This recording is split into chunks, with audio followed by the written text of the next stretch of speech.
청년부 예배에 오신 여러분을 환영합니다. 저희 수련회가 한 주 앞으로 다가왔는데 수련회를 기대하고 기쁨으로 예배하는 마음으로 나아갔으면 좋겠습니다.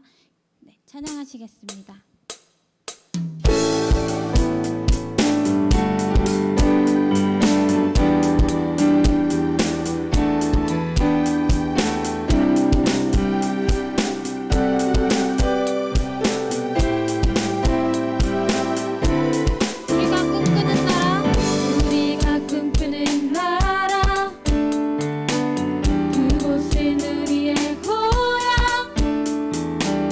손에 잡히진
기도할 때 저희 얼마 남지 않은 수련회를 위해서 기도했으면 좋겠습니다. 화면에 기도 제목이 함께 나갈 텐데요.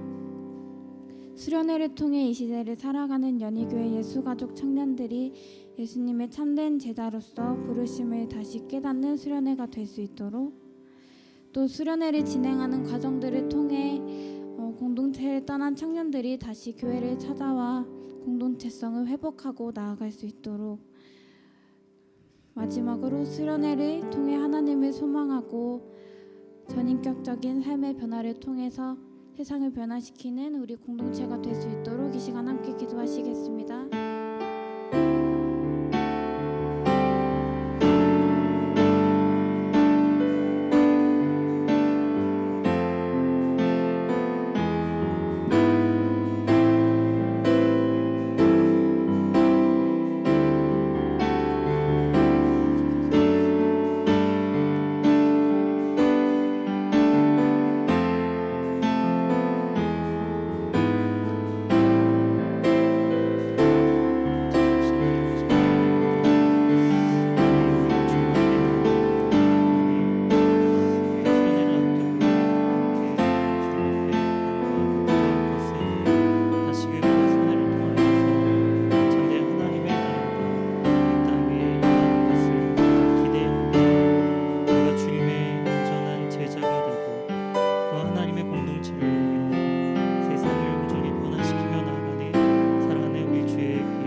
하나님 감사합니다.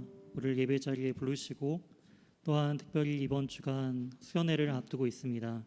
하나님 나라 이 땅 위에 제자가 되고 공동체를 이루어 세상을 변화시키는 주의 청년들로서 우리 사랑하는 예수가족 청년들을 불러주셨사오니 하나님 오늘 예배 가운데 온전한 하나님의 나라를 꿈꾸며 또한 참된 제자가 되고 공동체를 이루어 세상을 변화시키는 복된 우리 청년부 모두가 될 수 있도록 인도하여 주시옵소서. 오늘 예배 가운데 온전한 하나님의 나라를 우리가 꿈꾸는 그리고 바라보고 살아가는 우리 모두가 될 수 있도록 인도해 주실 것을 믿사오며 이 모든 말씀 살아계신 예수 그리스도의 이름으로 기도드립니다. 아멘. 네, 할렐루야, 반갑습니다. 또 한 주간 잘 지내셨나요? 또 이렇게 현장에서 지난주부터 현장에서 또 우리가 함께 예배드리고 있는데요. 많은 인원은 아니지만 그래도 같이 또 같은 공간에서 함께 예배드릴 수 있다는 것이 얼마나 크고 감사한 일인지 모르겠습니다. 특별히 우리가 청년부 수련회를 앞두고 있죠. 우리가 돌아오는 금요일부터 주일까지 또한 수련회 기간으로 우리가 나아가는데요. 특별히 금요일과 주일 같은 경우에는 본당에서 우리가 함께 예배드리길 소망합니다. 우리가 그 자리에 오랜만에 우리가 서로 얼굴을 마주보고 또 함께 그렇게 예배드릴 수 있도록 또 시간과 마음을 준비해 주셨으면 좋겠습니다. 특별히 우리 사명 선언문이죠. 하나님 나라 이 땅 위에라는 주제를 가지고 이번 수련회가 진행됩니다. 그래서 금요일은 제자에 관련된 내용들을, 그다음에 토요일에는 우리 공동체에 관련된 내용들, 주일에는 변화에 관련된 이 세 가지 주제를 가지고 수련회가 진행될 예정입니다. 그래서 금요일은 금요기도회를 대체하여서 우리가 8시 30분부터 본당에서 진행되고 있고요. 본당에 68명까지 우리가 함께 참석할 수 있습니다.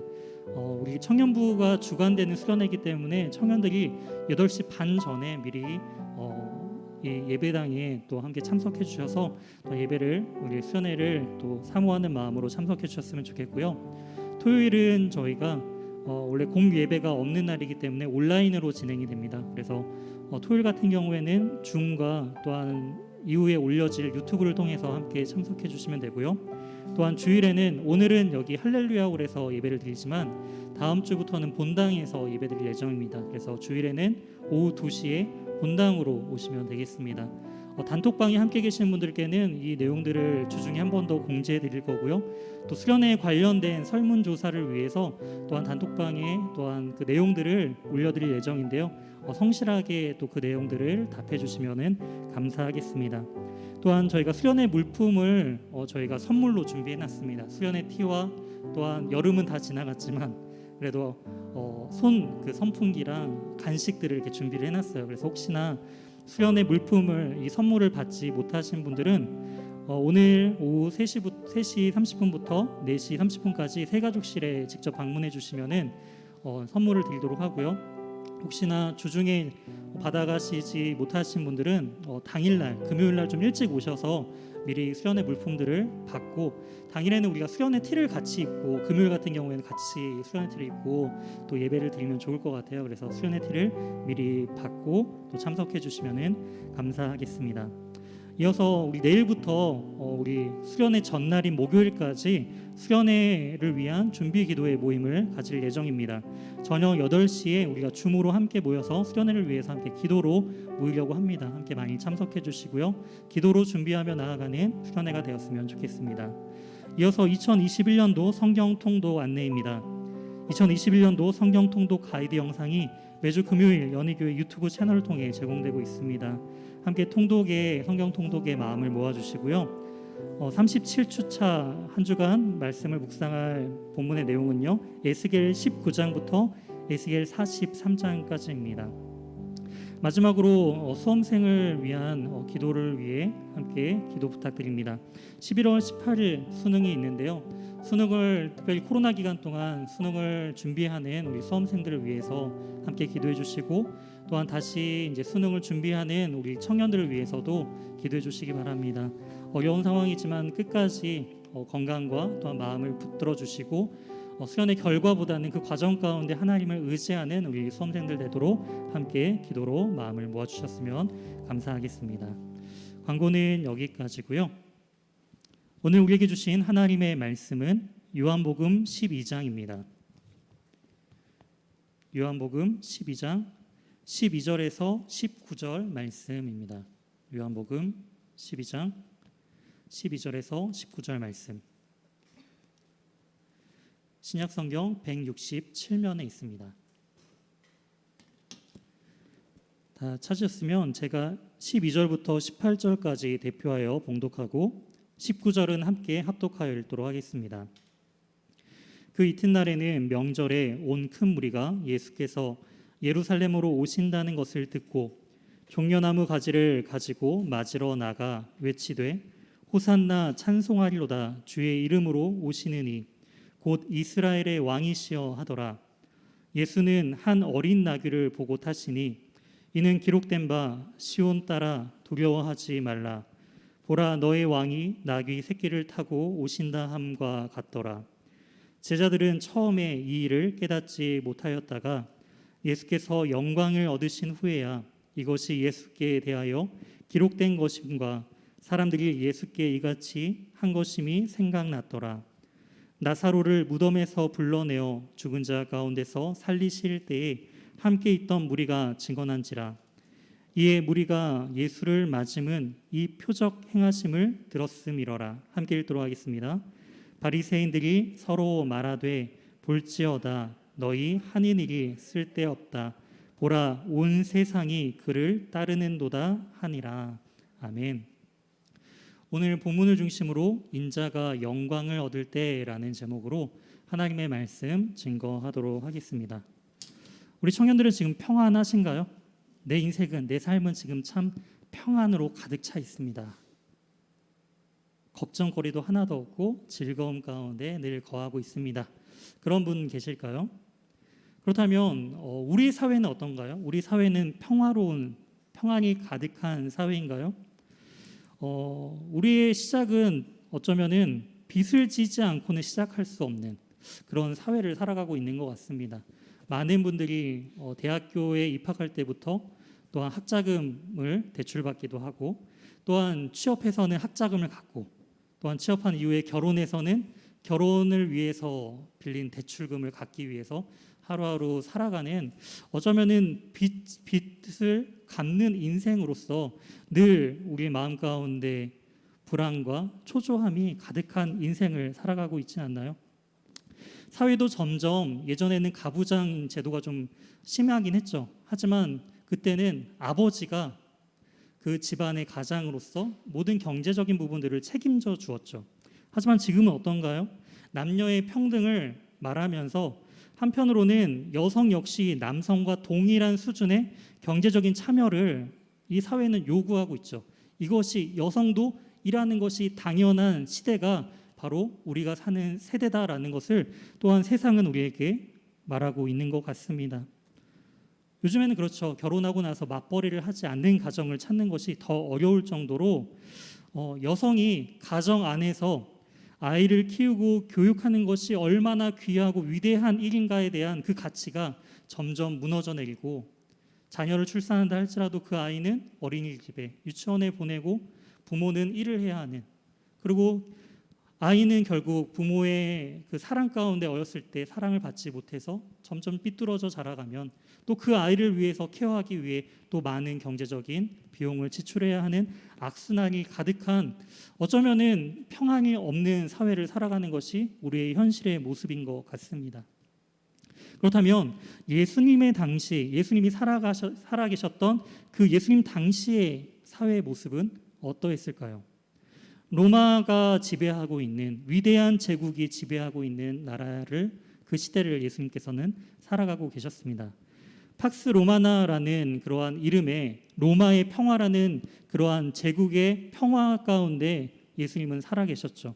그런데 그 로마의 지배 가운데 있는 사회가 진정한 평화와 평안이 가득한 사회였을까요? 로마의 평화는요, 강력한 제국의 힘 아래서 그 힘에 복종할 때만 누릴 수 있는 평화였습니다. 만약에 이 로마에 대해서 대항하거나 로마에 대해서 세금을 거부하는 일이 있다면 로마는 가차없이 그 민족을 멸절시키는 그러한 강력한 지배 구조 가운데 있었던 것이 바로 로마의 평화였습니다.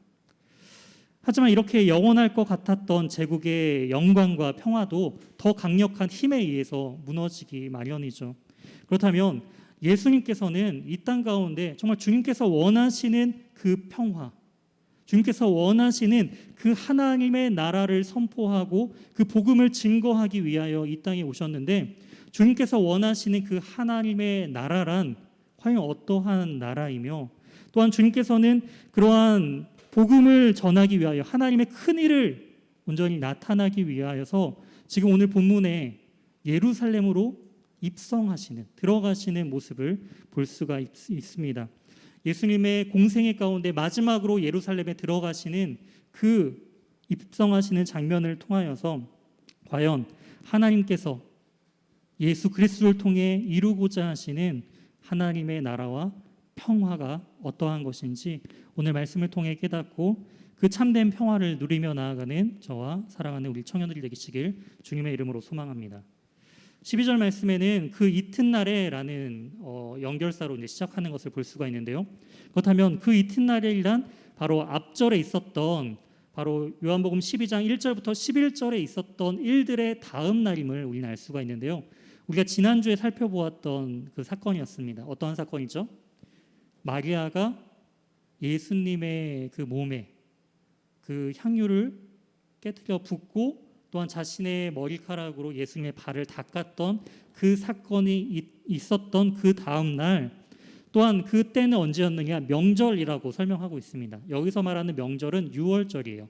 아주 큰 명절이죠. 유대인들에게 아주 유명하고 중요한 명절이기 때문에 흩어져 살던 유대인들도 이 명절이 되면은, 유월절이 되면은 각 지역에서 이 예루살렘 성전이 있는 곳으로 모여들었다고 합니다.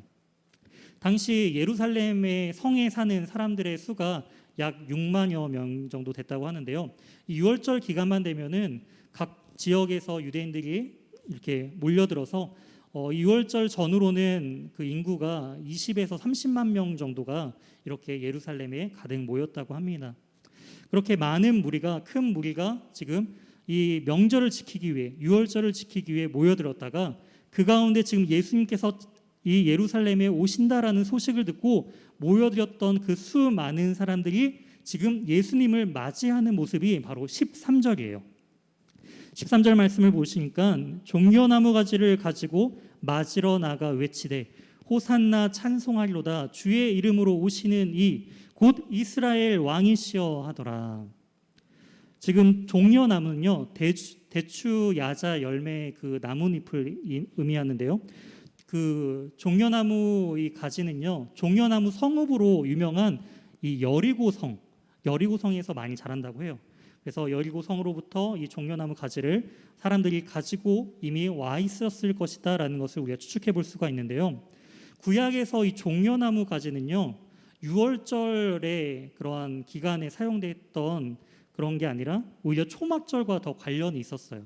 그런데 지금 예수님 당시에 지금 유월절에 사람들이 이미 종려나무 가지를 들고 있었다라는 것을 추측해 볼 때 이 배경들을 우리가 잠시 설명해 보자면은 BC 기원적 164년에 마카베오 가문이 성전을 다시금 빼앗겼던 성전을 다시금 잠시 찾는 그러한 일들이 있었습니다. 다시금 유대가 제국의 영향력에서 벗어나서 독립했던 짧은 기간들이 있었어요. 그 승리의 기간 때 사람들이 이 종려나무 가지를 흔들었던 그러한 배경들이 있습니다. 즉 민족적인 해방을 상징하는 것이 바로 이 종려나무 가지를 흔듦에 있다라는 것이죠. 그렇다면 호산나는 어떠한 뜻인가요? 호산이라는 뜻은요, 이사야라는 뜻과 동일한 어근을 가지고 있습니다. 즉 이 이사야, 이 호세야, 예수와 이러한 일들이 다 구원하다라는 뜻을 가지고 있죠. 그런 것처럼 이 호산이라는 것은 구원하다라는 것이고요. 호산나 할 때 나는 제발이라는 뜻을 가지고 있어요. 간청의 의미가 붙은 접사다라는 것이죠. 그러니까 제발 우리를 구원하소서라는 뜻을 가진 이 외침이 호산나라는 거예요. 종려나무, 이 민족의 구원을 상징하는 종려나무를 흔들면서 제발 우리를 구원하소서, 제발 우리를 구원하소서 이렇게 예수님께 외치고 있다라는 거예요. 이건요, 우리 민족들도 일제강점기 때 독립을 꿈꾸며 태극기를 흔들면서 대한독립 만세를 외쳤던 그런 모습과 너무나 유사하다라는 거예요. 이것은 예수님을 맞으려는 그 외침이 아닌 민족적인 구원자를 기다리는 그들의 마음이 담겨있는 외침과 행위였다라는 것을 우리는 알 수가 있습니다. 이처럼 사람들은 예수님을 이 정치적인 이스라엘 왕으로서 여기며 예수님을 환대하고 있었다라는 거예요. 근데 이 모습은요, 이스라엘 왕으로서 예수님을 여기면서 환대했던 사건은 요한복음에서 이전에 한 번 더 이러한 사건이 한 번 더 있었죠. 어떤 사건인가요? 오병이어 사건 때였습니다. 오병이어 사건 때 예수님께서 거기에 모여있는 수많은 군중들을 먹이시는 모습을 보고 사람들은 예수를 왕으로 삼으려고 했죠. 하지만 주님께서는 그들의 마음을 아시고 예수님께서는 지금 군사적인 민족적인 왕으로서 이 땅에 오신 것이 아니기 때문에 그들을 떠나시는 모습을 볼 수가 있습니다. 사람들은 여전히 예수님을 오해하고 있었다라는 것이죠. 자신의 민족들을 구원해 줄 이 팍스 로마라는 로마의 평화가 아닌 유대인들 자체적인 그런 평화를 외치면서 이 정치적인 새로운 나라를 꿈꾸고 있었던 그러한 유대인들의 모습과 예수님께서는 그런 나라를 전하러 오신 것이 아니다라는 강력한 부인이 지금 마주하고 있는 장면이 바로 이 13장의 모습을 통해서 우리는 알 수가 있습니다. 그러한 사람들의 모습과는 대조적으로 사람들의 기대와 외침과는 대조적으로 예수님은 어떠한 모습으로 이 예루살렘에 입성하시는 걸까요? 14절과 15절입니다. 예수는 한 어린 나귀를 보고 타시니 이는 기록된 바 시온에 따라 두려워하지 말라 보라 너희 왕이 나귀 새끼를 타고 오신다 함과 같더라. 15절은요 스가랴 9장 9절 말씀을 인용한 것입니다. 즉 구약에 인용한 그 메시아가 이렇게 신약적으로 오셔서 그 말씀을 완성하신다라는 의미를 가지고 있다라는 것이죠. 그런데 왜 예수님은 좀 당시의 왕들은요 크고 또한 건장한 말을 타고 왔습니다. 말을 타고 왔다는 것은요 전쟁의 승리를 상징해요. 강력한 왕권을 가지고 전쟁에 나가면 승리하는 그 강력한 왕을 상징하는 말을 타고 오신 것이 아니라 나귀도 새끼 나귀를 타시고 오셨다라는 것이죠. 새끼 나귀는 무엇을 의미할까요? 새끼 나귀를 타고 전쟁에 나갈 수 있나요? 새끼 나귀가 의미하는 것은 바로 겸손과 평화를 상징하고 있습니다. 예수님께서 이 땅 가운데 오셔서 이루실 하나님의 나라는 바로 평화의 나라요 또한 겸손의 나라임을 주님께서는 이 나귀를 타고 오시는 모습을 통하여서 지금 우리에게 보여주고 계시다라는 것이죠. 이러한 예수님의 모습을 보고 세 부류의 반응들이 16절부터 19절에 나타나고 있는데요. 16절에 처음 등장하는 반응의 모습은 제자들의 반응입니다. 예수님께서 지금 구약의 스가랴 9장 9절 말씀을 성취하기 위하여 지금 이러한 행동을 하신 것이구나라는 그 깨달음을 지금 이 순간은 몰랐지만 예수님께서 영광을 얻으신 이후에는 이제 제자들이 나중에 깨달았다라는 것을 지금 요한복음 기자는요 이렇게 주석을 하고 있어요. 제자들이 지금은 모르고 있지만 나중에 깨달았다. 이게 제자의 모습들의 반응이에요. 두 번째 반응은 무리들의 반응입니다. 17절과 18절 말씀을 보시면은 나사로를 무덤에서 불러내어 죽은 자 가운데서 살리실 때에 함께 있던 무리가 증언한지라. 지금 나사로를 살렸던 그 시간 수많은 증인들이 지금 예수님과 함께 그 자리에 있으면서 그러한 이야기를 하고 있는 거예요. 이에 무리가 예수를 맞음은 이 표적 행하심을 들었음이로라. 무리의 반응은 뭐죠? 예수님께서 오고 계시는 그 겸손의 모습, 그 메시지를 이해하지 못하고 오직 나사로를 살리신 일에만 집중하고 기억하고 있는 무리들의 반응을 볼 수가 있습니다. 예수님이 어떤 행동을 하느냐, 어떤 결정을 하느냐가, 어떤 말씀을 하느냐가 중요한 게 아니라 이미 보여주신 크고 놀라운 기적만을 사람들은 쫓고 있었다라는 거예요. 그리고 그 무리들은 새로운 기적을 찾아 예수님의 곁에 머물러 있었다라는 것입니다. 마지막으로 등장하는 반응하는 사람들은 바리새인들입니다. 19절에 나와 있는데요.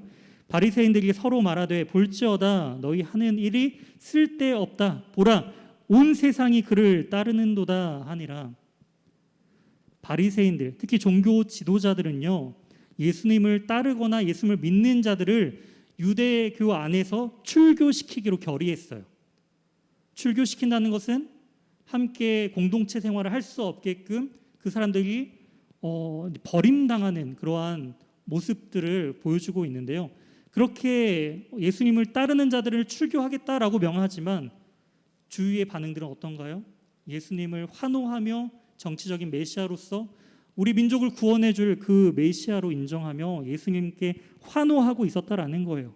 그러면서 바리새인들은 한탄하며 온 세상 이 사람들이 지금 예수를 따른다라고 말하고 있습니다. 하지만 이 모든 것은요 사라지죠. 어떻게 해요? 예수님의 그 죽으심으로 말미암아 십자가 달려 돌아가실 때에 이렇게 환호했던 수많은 사람들은 등을 돌리죠. 예수님을 십자가에 못 박아라 외치면서 그렇게 환호했던 자들이 오히려 예수를 죽이려고 하는 그러한 모습들을 우리는 나중에 볼 수가 있습니다. 이처럼 진정한 왕 대신 예수님의 모습은요, 그 예수님의 그 복음이 점점 온 세상으로 하여금 확장되는 모습들을 20절 말씀을 통해 볼 수가 있어요. 20절 말씀을 보시게 되면 예루살렘에 예배하러 올라온 사람 중에 헬라인 몇이 있는데, 이 말은 유대인이 아닌 이방인인데도 불구하고 유대교로 개종한 이방인을 의미합니다. 이 명절을 맞춰서 하나님 앞에 제사 드리기 위하여 예배 드리기 위하여 먼 길을 온 신앙인, 그 이방인이지만 믿음을 가진 사람들이에요. 이 사람들이 지금 누굴 만나려고 노력하고 있죠? 바로 예수님을 만나려고 지금 21절에 그렇게 예수님을 만나고자 하는 그러한 그들의 중심을 볼 수가 있습니다. 오히려 유대인들은 예수님을 핍박하고 잘못된 모습들을 예수님의 이 땅에 오신 그 의미를 진정으로 깨닫지 못하지만 오히려 이방인들이 예수님을 찾아 만나려고 나오는, 예수님을 알기 위하여 간절히 찾아 나오는 그 모습을 지금 대조시켜주고 계시는 것이죠. 이렇게 예수님을 배우고자 제자들에게 먼저 나아갔습니다. 22절에 빌립이 이제 안드레를 찾아가서 말해요. 그리고 안드레와 빌립이 예수님께 지금 이방인들이 예수님을 만나고자 합니다라고 그 이야기를 전하는 것을 볼 수가 있어요. 12명의 제자가 있는데 왜 그 중에서 안드레와 이 빌립이 좀 더 강조되었는가라는 것을 우리가 생각해 보자면은 그 이유는요, 12명의 제자들이 다 유대인이었어요. 그런데 그 유대인들 중에서 헬라식 이름을 가진 사람이 바로 이 두 명이에요. 안드레와 빌립이 유대인이지만 아마 헬라 문화권의 영향을 많이 받았기 때문에 이름조차 헬라식 이름을 가지고 있었다라는 것이죠. 그렇기 때문에 헬라어에 능통했을 것이고 또한 그 이야기를 그 사람들의 이야기를 듣고 전해줄 수 있는 사람이 바로 이 안드레와 빌립이었을 것이다라는 것을 추론해 볼 수 있습니다. 이처럼 예수님의 그 유대 그 예루살렘에 들어오심을 통하여서 사람들과 제자들, 무리들, 이방인들 많은 그룹들이 서로 다양한 반응으로 예수님께 나아오고 예수님께 반응하는 모습을 볼 수가 있습니다. 그렇다면 예수님의 반응은 어떠할까요? 예수님은 이 가운데 다양한 사람들의 반응 속에 무엇이라고 대답하고 말씀하실까요? 23절 말씀입니다. 예수께서 대답하여 이르되 인자가 영광을 얻을 때가 왔도다. 지금 영광을 받고 있는 거 아닌가요? 사람들의 수많은 환호와 지금 호산나 찬송을 받으면서 우리의 구원자 하면서 어떠한 왕보다 역대 어떠한 왕보다 황제가 왔다 할지라도 예수님만큼 이렇게 환호를 받지는 못했을 거예요. 그만큼의 큰 환대를 받고 있는 지금 이 모습이 영광스러운 자리 아닌가요? 사람들이 다 인정해주고 찬양하고 그렇게 만나기를 간절히 애원하는 이 순간이 영광의 때 아닐까요? 그런데 주님께서는 이제 영광을 얻을 때가 왔다라고 말하면서 지금 순간이 아닌 이제 앞으로 일어날 일이 바로 하나님 예수님께서 받으실 영광이다라는 것을 우리에게 말씀해 주고 계십니다. 24절 말씀이에요. 주님께서 그 영광의 때에 대한 것들을 언급하시면서 이러한 말씀을 하십니다. 내가 진실로 너희에게 이르노니 한 알의 밀이 땅에 떨어져 죽지 아니하면 한 알 그대로 있고 죽으면 많은 열매를 맺느니라. 아멘. 죽음에 대한 역설을 지금 표현하고 있는 거예요. 가만히 있으면 한 알의 밀이 그대로 있을 수밖에 없지만 그 밀이 죽으면 땅에 떨어져 죽으면 열매를 많이 맺게 된다라는 것이죠. 이 죽음에 대한 역설은 어떻게 우리의 삶 속에서 등장할까요? 아내는 남편을 위해 죽을 때 남편은 살아날 것입니다. 남편은 또한 아내를 위해 죽을 때 그 아내는 살아날 거예요. 부모는 자녀를 위해 죽을 때 자녀는 살아날 것이고요. 자녀는 부모를 위해 죽을 때 부모는 살아날 것입니다. 이처럼 예수 그리스도께서 십자가에서 죽으실 때 성도는 살아난다라는 것이죠. 즉 예수님께서 얻으실 영광은 다른 것이 아니라 죽음이다라는 거예요. 죽음. 어디에서 죽음이요? 십자가에서 달려 죽으실 것이 바로 하나님의 영광이다라는 것을 지금 예수님께서는 말씀하시는 거예요. 그래서 진정으로 그 영광의 길을 걸어가는 요한복음 후반부가 13장에서 본격적으로 시작한다라는 것이죠. 주님은 그 십자가를 향한 영광의 길을 위하여 준비하고 계셨고 그 길을 향하여 지금 나아가고 계신 것입니다. 주님께서는 분명한 목표를 가지고 목적을 가지고 예루살렘에 입성하셨고 그 길을 따라 묵묵히 걸어가고 계시는 중이신 거예요. 우리는 누구나 영광 받기를 원하죠. 환호 받기를 원합니다.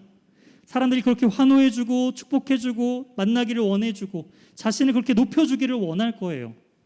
하지만 지금 주님께서는 어떠한 자리로 가고 계시나요? 영광의 자리. 주님께서 원하시는 영광의 자리는요, 섬김의 자리였습니다. 또한 인류를 죄에서 구원하기 위하여 죽으러 가는 자리가 바로 그 영광의 길이다라고 주님께서는 말씀하고 계시죠. 지난 8월 27일 아프가니스탄 카불 공항 폭탄 테러가 일어났었습니다. 어린아이를 포함해서 최소 90명이 사망했고요. 150명이 다치는 일이 발생하였습니다. 이 가운데 미군 13명이 사망하였고요. 15명이 크게 다쳤다라는 보도를 받게 되었습니다. 사망한 13명의 미군의 평균 나이는 22살이었습니다. 이 중에 사망한 두 명의 여성 해군 중 니콜지라는 여성 병장이 포함되어 있었는데요. 이 니콜지 병장은요, 공항에 부모와 떨어지게 된 고아들을 돌보는 모습을 통해서 전 세계에 많은 감동을 준 해군이에요. 사진과 아마 기사로 보셨을 거예요. 버려진 공항의 아이들을 안고 그 아이들을 돌보던 그 미 해군 니콜지 이 병장도 그 폭탄 테러에 함께 사망하였습니다. 사망하기 전날 아이를 안는 사진과 함께 SNS에 이런 글을 올렸다고 해요. 나는 내 직업을 사랑한다. 전쟁의 위협 속에서 사람들은 그 나라를 탈출하기 위해서 자녀까지도 때로는 붙잡았던 손을 놓치게 되어서 아이들이 버려졌던 그 참혹하고 냉혹한 그 현장을 지키면서 그 아이를 돌보는 그 일이 나는 너무나 자랑스럽다. 이 직업을 나는 너무나 사랑한다라고 고백하고 있었습니다. 너무나 젊은 나이에 고아들을 사랑한다는 이러한 마음으로서 자신의 생명을 다하게 된 이 젊은 여성 해군의 죽음은 너무나 안타깝죠. 하지만 그녀를 통해서 전 세계에 커다란 울림을 주고 있습니다. 이처럼 주님의 그 죽으심이 바로 이런 것이죠. 그저 세상에 인정받기 위해 영광받는 자리에 있는 것이 아니라 아프고 힘들고 어려운 그곳에서 섬기기 위하여, 사랑하기 위하여 죽으러 그곳에 가신 그 주님의 모습을 우리는 기억해야 합니다. 그래서 주님은 이렇게 말씀하세요. 25절입니다. 자기 생명을 사랑하는 자는 잃어버릴 것이요, 이 세상에서 자기의 생명을 미워하는 자는 영생하도록 보전하리라. 자기의 생명을 미워한다라는 것은 무엇일까요? 내 생명이 무가치하게 여기는 것일까요? 그게 아니에요. 무엇보다도 이 귀한 나의 생명, 나의 존재, 하지만 그것보다 더 중요한 것이 내 자신이 아니라, 나 자신이 아니라 바로 그리스도시다라는 것을 인정하면서 나 자신을, 자기를 부인하고 날마다 자기 십자가를 지고 살아가는 그 모습이 바로 자기 생명을 미워하는 모습이다라는 거예요. 그래서 주님께서는 26절에 이렇게 말씀하십니다. 사람이 나를 섬기려면 나를 따르라. 주님을 섬기고 싶으신가요? 주님이 가신 그 길을 가고 싶으신가요? 그럼 우리는 어떠해야 할까요? 주님께서는 그리스도를 따르는 삶이란 무엇인지 분명하게 말씀하십니다. 마태복음 10장 38절에 또 자기 십자가를 지고 나를 따르지 않는 자도 내게 합당하지 아니하리라. 마가복음 8장 34절 무리와 제자들을 불러 이르시되 누구든지 나를 따라오려거든 자기를 부인하고 자기 십자가를 지고 나를 따를 것이니라. 어떻게요? 자기를 부인하고 자기 십자가를 지고 따르라는 거예요. 그렇다면 우리는 어떻게 우리 자신을 부인하며 주님을 따를 수 있는 것일까요? 어떻게 하는 인생이 우리 자신을 부인하는 인생일까요? 이어서 나오는 우리 예수님의 기도의 모습을 통해 자신의 그 삶을 부인하는 모습을 우리는 알 수가 있습니다. 27절에서 29절 말씀 우리 함께 한 목소리로 함께 합독하여 읽도록 하겠습니다. 27절에서 29절입니다. 시작. 지금 내 마음이 괴로우니 무슨 말을 하리요? 아버지여 나를 구원하여 이 때를 면하게 하여 주옵소서. 그러나 내가 이를 위하여 이 때에 왔나이다. 아버지여 아버지의 이름을 영광스럽게 하옵소서 하시니 이에 하늘에서 소리가 나서 이르되 내가 이미 영광스럽게 또다시 영광스럽게 하리라 하시니 곁에 서서 들은 무리는 천둥이 울었다고도 하며 또 어떤 이들은 천사가 그에게 말하였다고도 하니.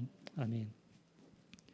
자기를 부인하는 모습을 주님께서는 이 예수님의 기도의 모습을 통해서 우리에게 가르쳐주고 계시는 거예요. 지금 주님께서는요, 이 십자가에 가는 길이 즐겁고 행복하고 소풍 가는 길이 아니었다라는 거예요. 누군가를 위해 죽으러 가는 길이 너무나 심히 괴로운 길이었다라고 주님께서 말씀하시는 거예요. 겟세마네 기도에서도 그렇게 주님께서 간절하게 기도하시잖아요. 주님, 할 수만 있다면 이 잔을 저에게서 지나가게 하옵소서. 이게 주님의 마음이에요. 너무나 괴롭고 힘들고 고통스러운 나의 본성이 드러나 있다라는 거예요. 그런데 주님께서는 기도함을 통해서 자신의 원함을 이루어달라 기도하시는 것이 아니라 바로 하나님의 이름이 영광스럽게 해달라고 지금 기도하고 있는 거예요. 나의 이 마음보다,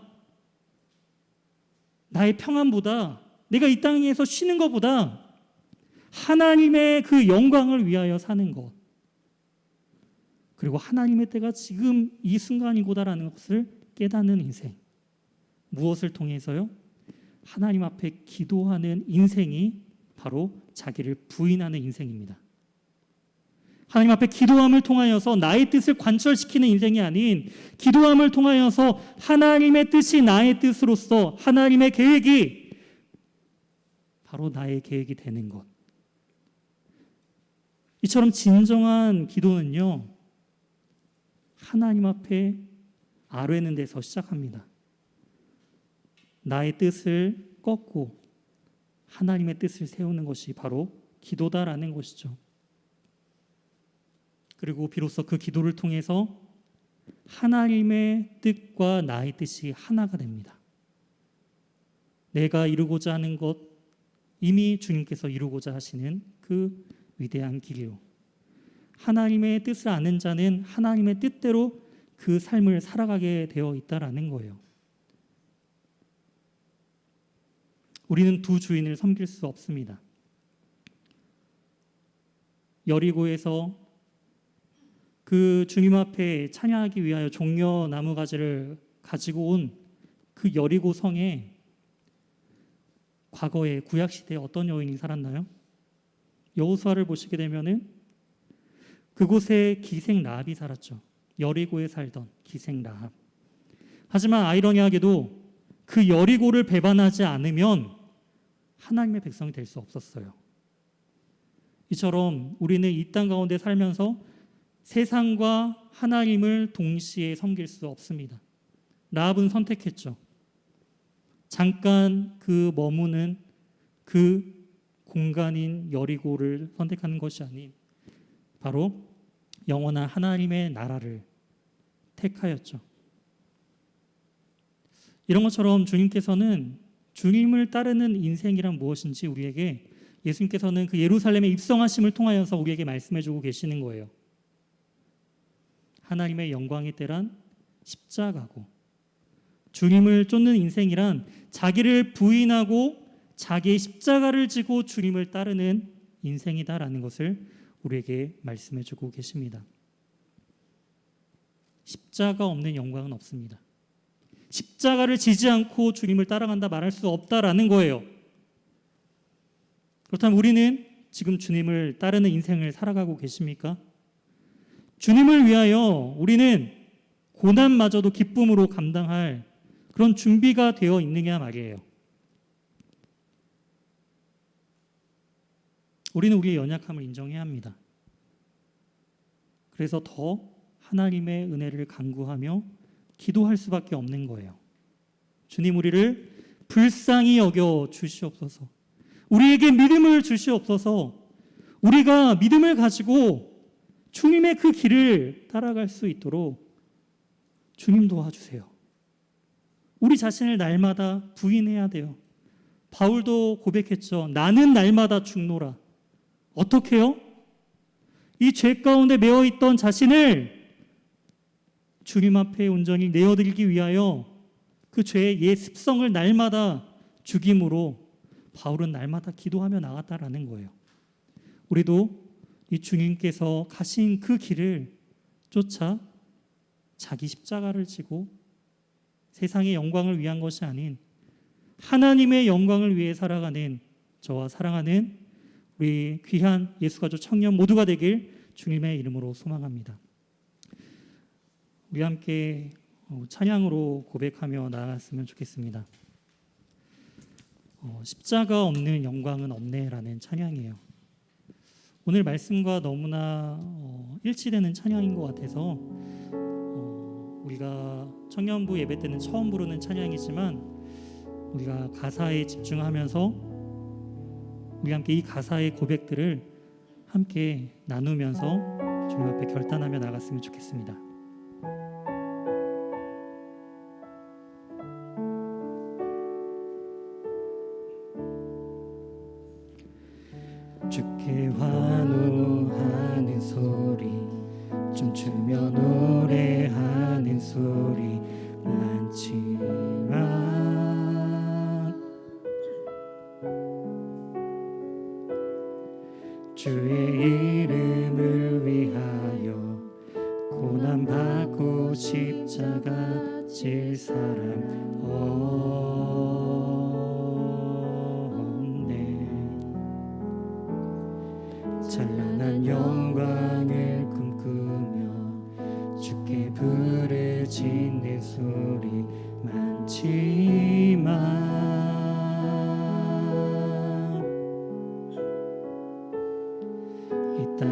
향한 주의 눈물 흘리며 미랄되어 사는 이 없네. 십자가 없는 영광은 없네. 눈물 없는 기쁨도 없네. 주의 십자가 나를 구했네. 고통 중에 날 건지셨네. 주네.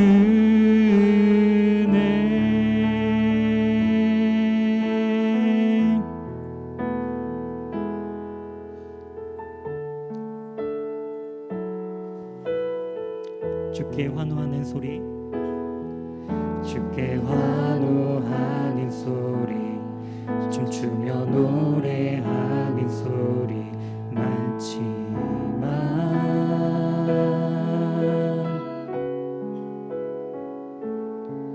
주의 이름을 위하여 고난받고 십자가 질 사람 없네.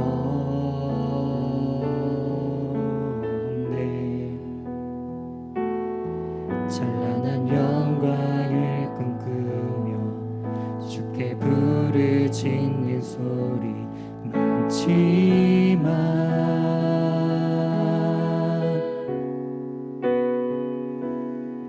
이 땅을 향한 주의 눈물 흘리며 미랄되어 사는 이 없네.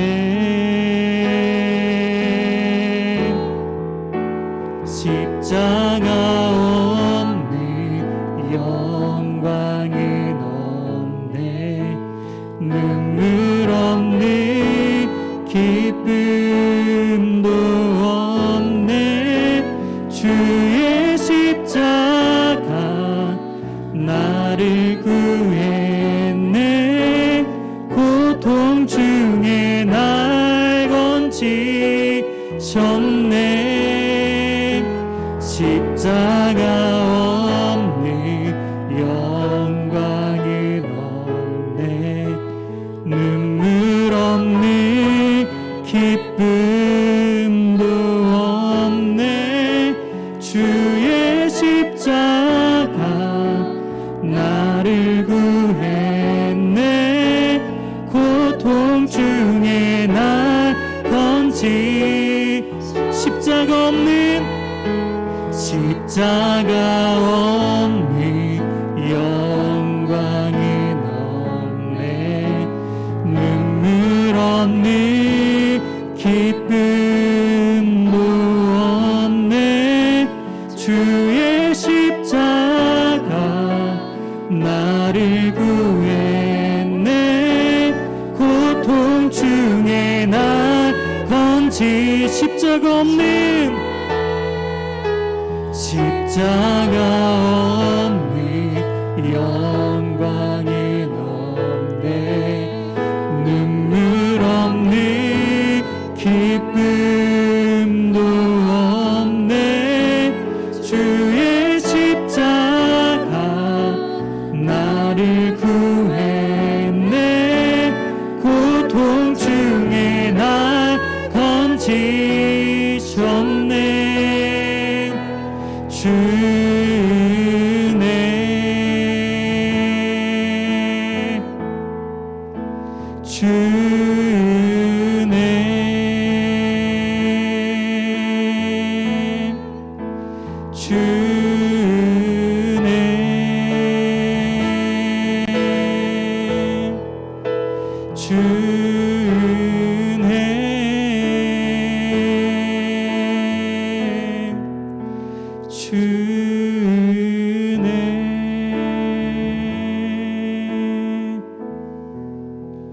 십자가 없는 영광은 없네.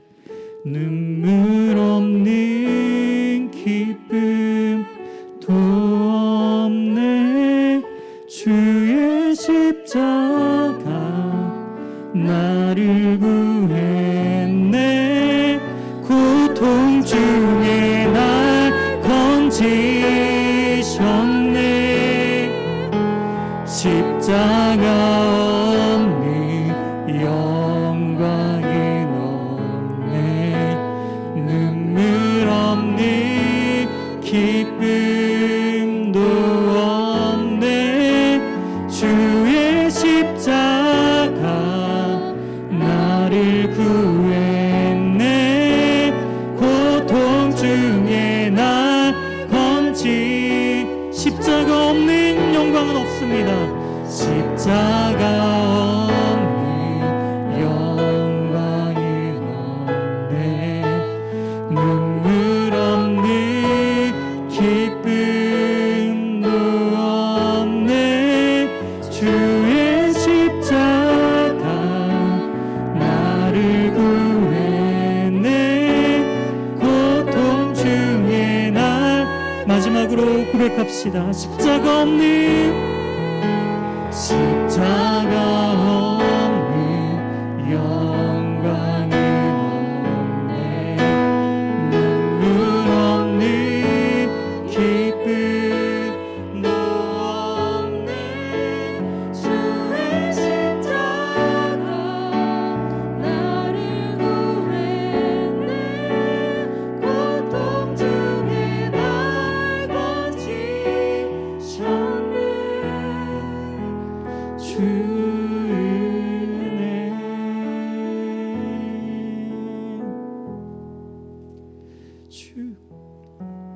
이 시간 우리 주님의 은혜 가운데 우리 함께 고백하며 나아가길 소망합니다. 주님, 그렇습니다. 십자가 없는 영광은 없습니다. 주님 앞에 환호하며 춤추며 호산나 외치는 소리는 많아도 함께 주님의 십자가를 지고 갈 주님의 사람들은 없었다라는 것이죠.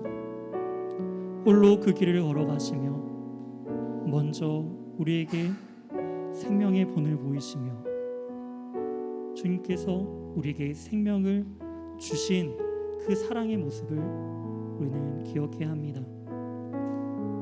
주님께서는 우리에게 말씀하십니다.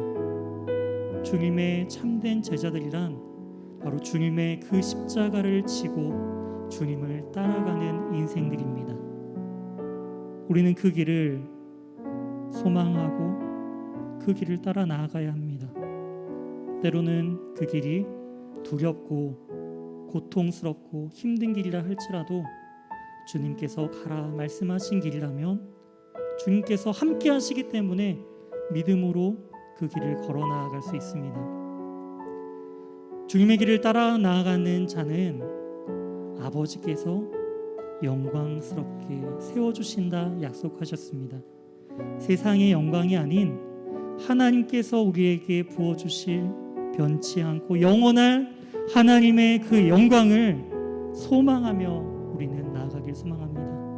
이 시간 함께 기도하며 나아갈 때에 주님의 그 십자가를 온전히 바라보는 인생, 주님께서 우리에게 지어주신 그 십자가를 지고 절망 가운데 넘어져 무너져 주저앉는 인생이 아닌 주님께서 가신 그 길을 따라 묵묵히 믿음의 한 걸음씩 나아가며 주님과 동행함으로 그 길을 기쁨으로 맞이할 수 있는 그러한 믿음의 인생을 우리에게 허락해달라고 주님 앞에 기도하며 주님의 뜻이 우리의 삶 가운데 이루어지길 소망합니다. 고백하며 나아가는 우리 주의 청년들이 되게 달라고 이 시간 함께 기도하며 나아가도록 하겠습니다.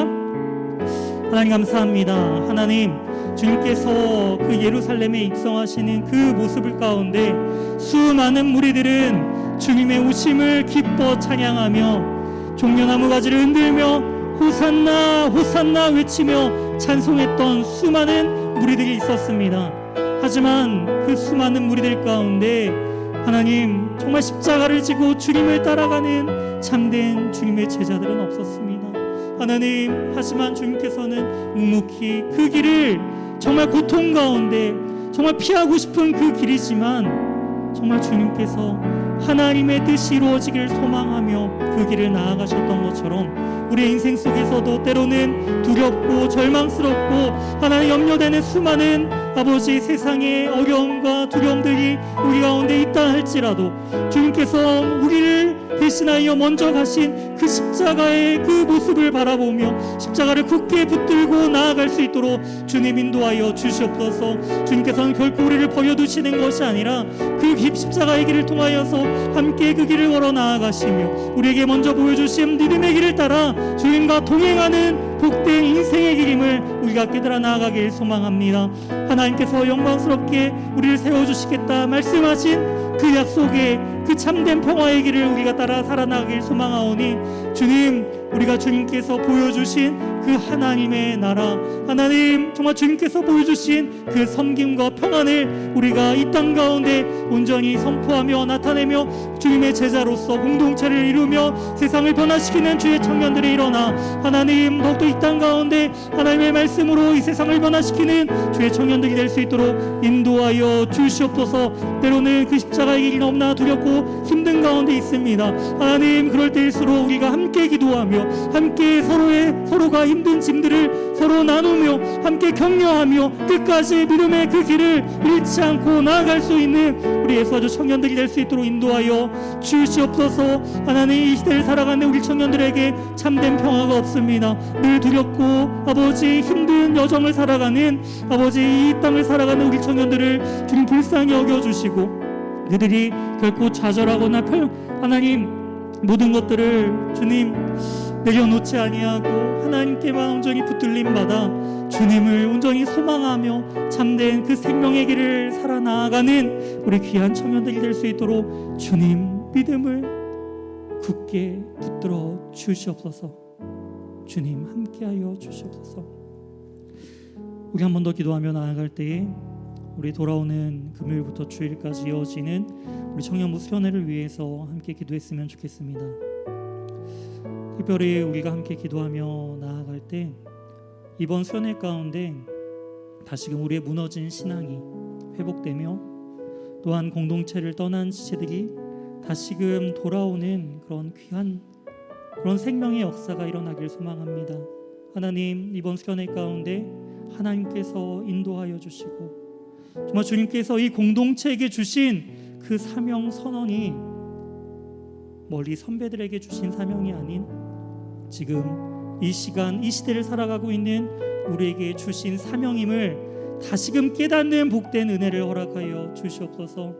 하나님의 나라 이 땅 위에 우리가 제자가 되고 또한 하나님의 공동체를 이루어서 세상을 변화시키는 그 사명을 감당하는 믿음을 허락해달라고 이번 수련회를 위하여 함께 기도하며 나아가도록 하겠습니다. 하나님 감사합니다. 주님, 이번 청년부 수련회 가운데 주님 매년 지나가는 그런 행사 중에 하나가 아닌 특별히 우리가 하나님의 뜻을 더욱더 우리의 시간과 마음과 모든 생각을 집중하여 우리가 결단하여 주님 앞에 드려지는 시간 되길 소망합니다. 이번 수련회를 통하여서 바라옵기는 우리의 무너진 신앙이 다시 회복되길 소망합니다. 다시금 하나님과 멀어졌던 우리의 관계가 예수 그리스도의 보혈의 피로 말미암아 다시금 깨어졌던 관계가 하나님과 멀어졌던 관계가 회복되길 소망합니다. 공동체를 오랫동안 떠났던 우리 청년들이 다시금 공동체를 소망하며 다시금 하나 되는 놀라운 역사가 일어나길 소망합니다.